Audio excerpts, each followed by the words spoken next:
Hello dear students, हमारा आज का टॉपिक है रेस्पॉन्स ऑफ एल्टीट्यूड।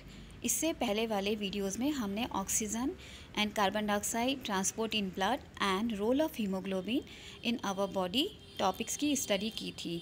अब what do mean by response of altitude means जब हम हाइट पे चढ़ते हैं, जब हम प्लेन से ऊपर हाइट की तरफ जाते हैं तो हमारी बॉडी जो है वो क्या रिस्पॉन्स करती है वो हम इस वीडियो में पढ़ेंगे। एल्टीट्यूड क्या होता है? The height of anything above a given planetary reference plane especially above sea level on earth is known as altitude. Extents और डिस्टेंस अपवर्ड और हाइट मीन्स जो वर्टिकल मूवमेंट होता है, हम अगर अर्थ से माउंटेन की तरफ जाएं तो जो अपवर्ड वर्टिकल मूवमेंट होता है उसको हम एल्टीट्यूड कहते हैं। इस वाली स्लाइड में आप देख सकते हैं कि हाई एल्टीट्यूड की हम एल्टीट्यूड को किस में मेज़र करते हैं कि सी लेवल से जब हम अर्थ पे आते हैं, फिर उसके बाद माउंटेन की जो हम चढ़ाई करते हैं उस पे वो जो डिस्टेंसेस होते हैं मीटर में, उनको हम एल्टीट्यूड कहते हैं। अब हमारी जो बॉडी है, जैसे जैसे हम हाई एल्टीट्यूड की तरफ जाते हैं, प्लेन से हाई एल्टीट्यूड की तरफ जाते हैं, तो हमारी बॉडी क्या रिस्पॉन्स करती है, देखिए क्या चेंजेस होते हैं विद इंक्रीजिंग एल्टीट्यूड। जब एल्टीट्यूड इंक्रीज़ होता है मींस जब हम ऊंचाई पे जैसे जैसे हम चढ़ते चले जाते हैं वैसे वैसे barometric pressure decreases show the total pressure of the air decreases. कि जैसे जैसे हम ऊंचाई की तरफ जाते हैं वैसे वैसे बैरोमेट्रिक प्रेशर डिक्रीज़ होता है और एयर का जो टोटल प्रेशर है वो भी डिक्रीज़ होता है। Partial pressure of water and partial pressure of carbon dioxide remain constant, therefore there occur progressive decrease in the partial pressure of oxygen and partial pressure of nitrogen with increase of height। कि जैसे जैसे हम ऊंचाई पे जाते हैं वैसे वैसे partial pressure of oxygen and nitrogen जो है वो decrease होता जाता है। As decrease in partial pressure of nitrogen produces no ill effect on the body, therefore effect of high altitude are entirely due to decrease in partial pressure of oxygen in the inspired air, that is effect are same as of hypoxia। कि जैसे जैसे हम ऊंचाई पे जाते हैं तो nitrogen के पार्शियल प्रेशर के कम होने से हमारी बॉडी पे कोई इल इफेक्ट नहीं पड़ता, पर ऑक्सीजन का पार्शियल प्रेशर कम होने से हमारी बॉडी के ऊपर इसका इफ़ेक्ट पड़ता है। और जब ऑक्सीजन का पार्शियल प्रेशर हमारी बॉडी में कम होता है, उसकी कंसंट्रेशन कम होती है, तो उस कंडीशन को हम हाइपोक्सिया बोलते हैं। Hypoxia means less amount of oxygen in the body. अब ये जो हाइपोक्सिया की जो कंडीशन जो अपीयर होती है वो इन दो बातों के ऊपर डिपेंड करती हैं। The rate at which the hypoxia develop, that is whether the onset is sudden और ग्रेजुअल। कि एक इस रेट पे डिपेंड करती है कि जो हाइपोक्सिया डेवलप हुआ है वो रैपिड एसेंट मीन्स की तेज़ी से ऊपर की तरफ चढ़ाई चढ़ने से हुआ है, या स्लो एसेंट मीन्स की धीमी गति से ऊपर की तरफ चढ़ाई करने से हुआ है। And second one is the duration of exposure, कि हम इन कंडीशंस में कितनी देर रहे हैं। Long term stay, that is permanent resident eight high altitude, या तो हम बहुत थोड़ी सी देर के लिए एक्सपोज हुए हैं या फिर हम वहाँ पे परमानेंटली रह रहे हैं। इन सब बातों का हमारी बॉडी की फिजियोलॉजी पे इफ़ेक्ट पड़ता है। देखिए जब हम बहुत तेज़ी से ऊपर की तरफ मूव करते हैं, rapid ascent more than 10,000 feet means 3,000 metre, then it can produce pulmonary oedema means हमारे लंग्स में जो है वो वाटर भरने लग जाता है, पानी भर जाता है, जिसकी वजह से हमें फेटिगनेस मतलब कि हमें बहुत जल्दी थकान महसूस होती है, हमारी चेस्ट में पेन होता है और कफ जो है उसका फॉर्मेशन होता है।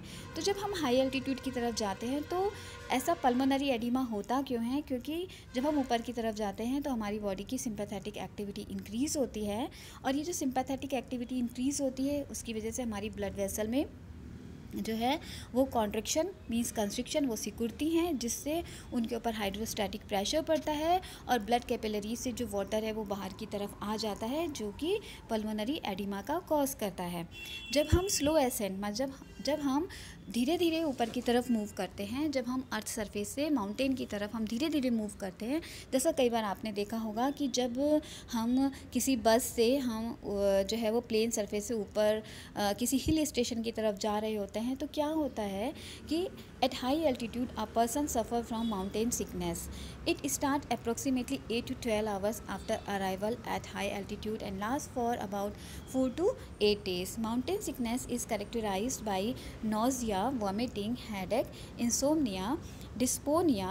Dysphonia means होता है कि shortness of breath and irritability. It is associated with cerebral edema or alkalosis.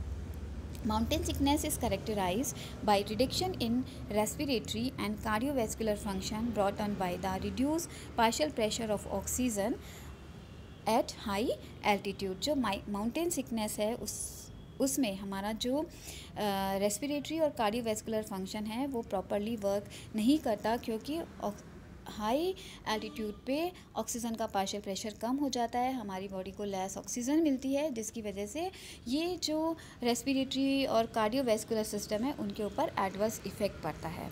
अब देखिएगा हाई एल्टीट्यूड होता क्या है। Height in excess of 10,000 feet 3,000 meter above the sea level is defined as high altitude.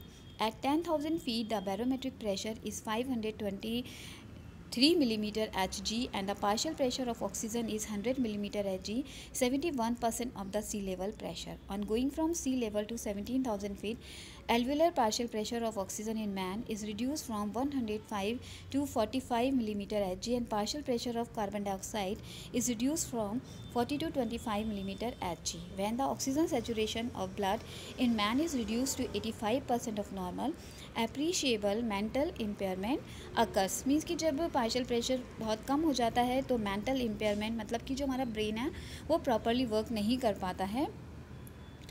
At 70 to 80% of normal saturation, there is serious confusion. The initial response of man going to high altitude is hyperventilation, which increases alveolar partial pressure of oxygen but decreases partial pressure of carbon dioxide, causing alkalosis and upsetting of acid-base balance.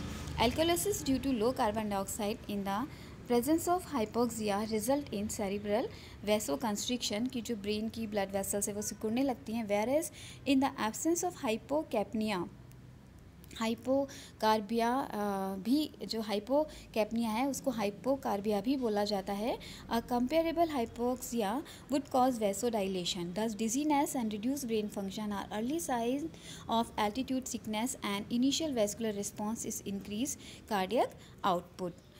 After a few days of week at altitude, man acclimatized. Acclimatize का मतलब ये होता है कि जब हम किसी नए एनवायरनमेंट में जाते हैं तो शुरुआत में हमारी बॉडी को प्रॉब्लम होती है, पर धीरे धीरे उस नए एनवायरनमेंट में हमारी बॉडी जो है वो अपने आप को एडजस्ट कर लेती है कि शुरुआत में जो सिम्टम्स थे वो धीरे धीरे कम होते चले जाते हैं.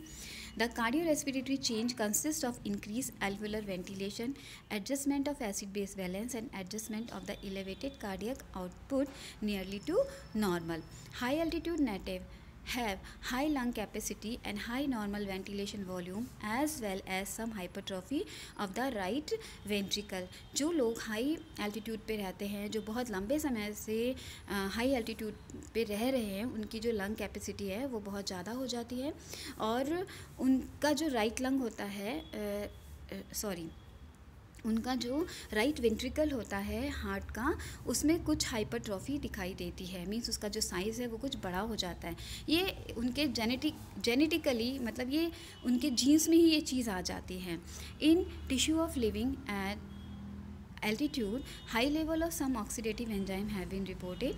Hemoglobin synthesis is stimulated and some person and animal shows better acclimatization to altitude than other, and native ants and Himalaya may represent selected genetic variant. मतलब कि कुछ ऐसे उनके अंदर जीन्स में ही चेंजेस हो जाते हैं कि उनकी जो बॉडी है वो ऑटोमेटिकली हाई एल्टीट्यूड पे रहने के लिए एक्लिमेटाइज्ड होती है. अब देखिएगा कि जब हम हाई एल्टीट्यूड पे जाते हैं तो जैसे कई बार ऐसा होता है कि आप जो है वो हिल स्टेशन पे चले जाइए तो आपकी जो सेहत है वो अच्छी हो जाएगी.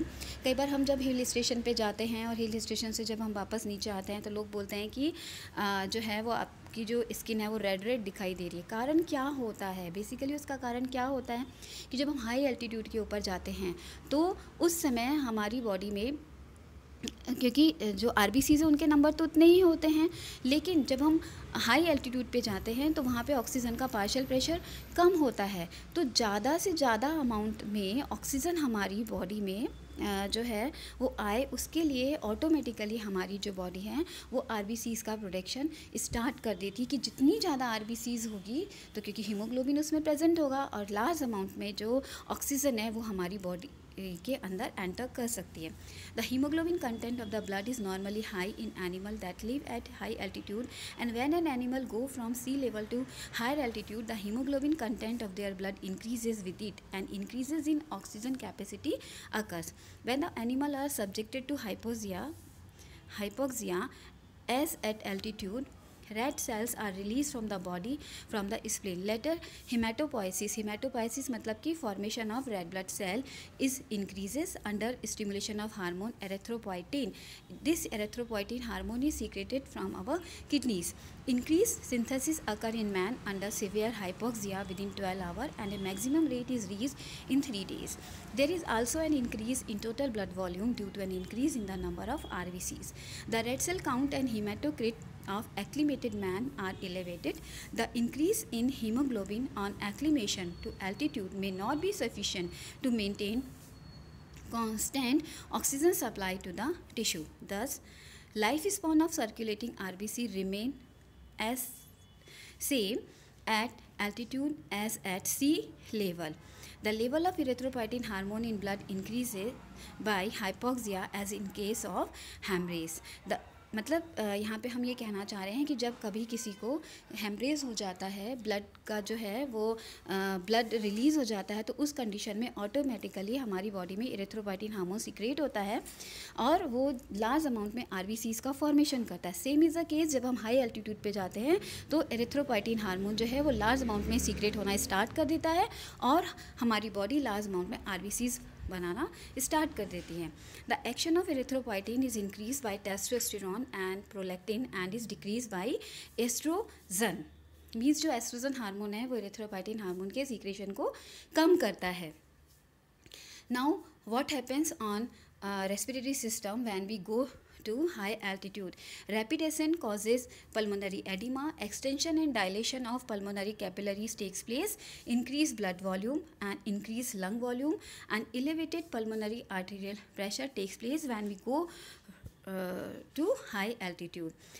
What if effects occur on blood? Blood में क्या इफेक्ट्स होते हैं? 2-3 DPG content of RBCs and haemoglobin content increase. Pack cell volume मतलब कि जो आरबीसी का जो नंबर है वो इंक्रीज़ हो जाता है एंड ब्लड वॉल्यूम इंक्रीज़ हो जाता है. सेलुलर चेंजेस की क्या सेलुलर चेंजेस होते हैं? Mitochondria and certain cellular oxidative enzyme system increases in animal expose to hypoxia for a long time. कि जो माइटोकॉन्ड्रिया है, देखिए जो भी अगर हमारा आरबीसी इंक्रीज़ हो रहा है तो जो माइटोकॉन्ड्रिया की जो सेलुलर एक्टिविटीज़ हैं वो भी इंक्रीज़ हो जाती हैं. What changes occurs in urine? Kidney excrete alkaline urine. Urea content is more and ammonium salt less. Less excretion of acid in the urine occurs. Dear students, all these are effects that occurs due to in response to high altitude. कि जब हम plane से high altitude की तरफ जाते हैं means हम vertical direction में अपना मूवमेंट शो करते हैं. अपवर्ड डायरेक्शन में जब हम मूवमेंट शो करते हैं तो हमारी बॉडी के अंदर बहुत सारे चेंजेस होते हैं.